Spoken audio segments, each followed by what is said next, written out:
नमस्ते दोस्तों, स्वागत है आपका आज के इस एनालिसिस में जहां हम बात करने वाले हैं उस एक टॉपिक की जिसने आप सबकी नींद उड़ाई हुई है, सीबीएसई क्लास 12 के रिजल्ट्स। तो बिना टाइम वेस्ट किए सीधा डेटा और टेक्निकल क्लूज के बेसिस पर समझते हैं कि आखिर चल क्या रहा है। मुझे पता है इस वक्त आप सबके दिमाग में सिर्फ और सिर्फ एक ही सवाल गूंज रहा है। जैसे जैसे दिन बीत रहे हैं ना, धड़कनें बढ़ती जा रही हैं और बेचैनी आसमान छू रही है। रिजल्ट कब आएगा ये अब सिर्फ एक सवाल नहीं है, बल्कि लाखों कैंडिडेट्स के लिए एक सस्पेंस थ्रिलर बन गया है। घबराहट होना बिल्कुल नेचुरल है, लेकिन आज हम कुछ सॉलिड फैक्ट्स के जरिए आपकी इस टेंशन को थोड़ा कम करेंगे। तो चलिए सबसे पहले हम इस पूरी सिचुएशन को डिकोड करते हैं और ये पता लगाने की कोशिश करते हैं कि रिजल्ट की सबसे एक्सपेक्टेड डेट क्या हो सकती है। अगर हम पिछले कुछ सालों के डेटा पर नजर डालें तो एक बहुत ही क्लियर पैटर्न निकल कर आता है। देखिए, साल 2024 में रिजल्ट 13 मई को आया था और कमाल की बात यह है कि साल 2025 में भी बोर्ड ने ठीक 13 मई को ही रिजल्ट डिक्लेयर किया था। ये कोई इत्तेफाक नहीं है, बल्कि सीबीएसई के काम करने का एक सेट पैटर्न है। तो यहाँ सबसे बड़ा नंबर जो हाईलाइट हो रहा है वो है 13। पिछले ट्रेंड्स को देखते हुए 13 मई और शायद 12 मई इस साल रिजल्ट डिक्लेयर होने की सबसे स्ट्रॉन्ग डेट्स लग रही हैं। 11 मई को तो आप पूरी तरह से रूल आउट कर सकते हैं। हमारा सारा फोकस अब 12 और खासकर 13 मई पर होना चाहिए। पर हाँ, एक और बहुत इंपॉर्टेंट बात, बैकएंड का जो सारा काम होता है ना, जैसे डेटा फीडिंग और प्रोसेसिंग, वो पूरी तरह से कंप्लीट हो चुका है। तो भले ही 13 तारीख की प्रेडिक्शन सबसे स्ट्रांग है, लेकिन सच ये भी है कि रिजल्ट अब किसी भी सेकंड बस एक सिंगल क्लिक के साथ पब्लिश किया जा सकता है। सिस्टम पूरी तरह से रेडी है, बस उस एक फाइनल कमांड का वेट है। अब आप सोच रहे होंगे कि ये सब कैसे पता, तो चलिए उन टेक्निकल सिग्नल्स पर बात करते हैं जो चीख चीख कर बता रहे हैं कि अपलोडिंग प्रोसेस फुल स्पीड में चल रहा है। जरा इन टेक्निकल हिंट्स को देखिए। 9 तारीख को रात करीब 10 बजे गवर्नमेंट ऑथराइज्ड डिजीलॉकर ऐप पर एक ऑफिशियल नोटिफिकेशन बैनर आ गया था। इसके साथ ही उमंग ऐप पर भी कुछ अपडेट्स पेंडिंग शो हो रहे हैं। और सबसे बड़ा सबूत दूं, सीबीएसई के ऑफिशियल वेबसाइट का बार बार क्रैश होना। वेबसाइट पर भारी बैकएंड अपलोडिंग चल रही है। सर्वर पर इतना ज्यादा लोड है कि वो क्रैश हो रही है। इसका सीधा सा मतलब है कि रिजल्ट का डेटा बस लाइव किया ही जा रहा है। अच्छा, अब बात करते हैं उस चीज की जिसकी टेंशन आप सबको सबसे ज्यादा है, कॉपी चेकिंग और ग्रेस मार्क्स। तो आप सबके लिए एक बहुत बड़ी राहत की खबर है। संडे तक उन सारी रिजेक्टेड कॉपीज की रीचेकिंग का काम 100% पूरा कर लिया गया है। इवैल्यूएशन प्रोसेस में अब एक भी पन्ना चेक होना बाकी नहीं है। सब कुछ पूरी तरह से फाइनल हो चुका है। तो इस बात की टेंशन तो आप लोग दिमाग से निकाल ही दीजिए। और एक और जबरदस्त गुड न्यूज़ है, बोर्ड ने इस साल मॉडरेशन सिस्टम और ग्रेस मार्क्स दोनों ही ऑफिशियल ग्रेडिंग मैकेनिज्म एक्टिवेट कर दिए हैं।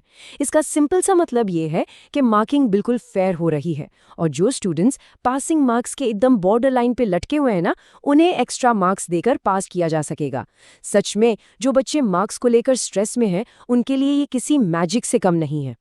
मान लीजिए कोई स्टूडेंट 70 या 80 में से सिर्फ 18, 19 या 21 मार्क्स एक्सपेक्ट कर रहा है, तो डरने की कोई बात नहीं है। ग्रेस मार्क्स और मॉडरेशन सिस्टम ऐसे ही सिचुएशंस के लिए हैं। ये सिस्टम आपको थोड़ा पुश करके पासिंग ग्रेड तक ले ही जाएंगे। तो जिसने भी थोड़ी बहुत भी ईमानदारी से पढ़ाई की है, उसके लिए टेंशन लेने का कोई कारण नहीं है। अब देखिए, वर्स्ट केस सिनेरियो की भी बात कर लेते हैं। मान लेते हैं कि किसी सब्जेक्ट में कंपार्टमेंट आ भी गया, तो भी पैनिक करने की क्या जरूरत है। याद रखिए, हर प्रॉब्लम का एक सोल्यूशन होता है।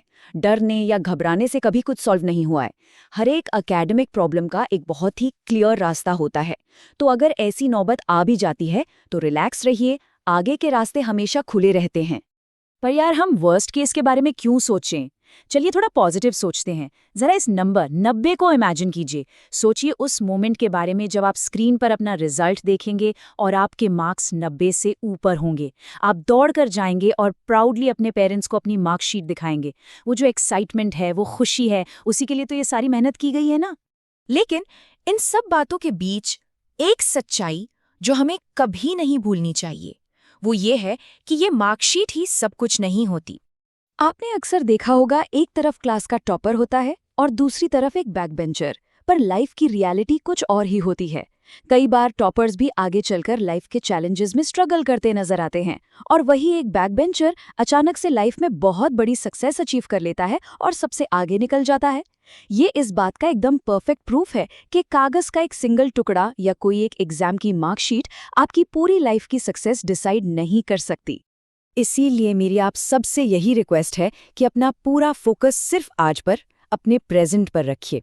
फ्यूचर में क्या होगा, रिजल्ट कैसा आएगा, इस फालतू की ओवरथिंकिंग को यहीं छोड़ दीजिए। कल की चिंता में आज की शांति क्यों खराब करनी, बस आज में जिएं और अभी जो कर रहे हैं उसे बेहतर बनाएं। एग्जाम्स खत्म होने के बाद वैसे भी बहुत सारे नए रास्ते खुलते हैं। अगर आप पीसीएम से हैं तो आपके लिए आईआईटी की राह है, मेडिकल वाले बच्चों के लिए नीट के रास्ते हैं। हर किसी की जर्नी एकदम अलग होने वाली है। और हाँ, इस पूरी जर्नी में अगर आपको कभी भी गाइडेंस की ज़रूरत पड़े तो पंकज सर के इंस्टाग्राम प्लेटफॉर्म पर 24 घंटे सपोर्ट अवेलेबल है। साइंस से जुड़ा कंटेंट हो या कोई भी डाउट, आपको वहाँ पूरी मदद मिलेगी। तो इस एनालिसिस को ख़त्म करने से पहले आप सबसे एक छोटा सा सवाल। आप अपने मेन सब्जेक्ट्स में कितने मार्क्स एक्सपेक्ट कर रहे हैं, चाहे आप साइंस से हो, कॉमर्स से या ह्यूमैनिटीज से? ज़रा सोचिए और खुद का असेसमेंट कीजिए। और जब फाइनली रिजल्ट आएगा ना, तब मैच करके देखिएगा कि आपकी एक्सपेक्टेशन और रियलिटी में कितनी सिमिलैरिटी थी। आज के इस एनालिसिस में मेरे साथ जुड़ने के लिए बहुत बहुत शुक्रिया। रिलैक्स रहिए, पॉजिटिव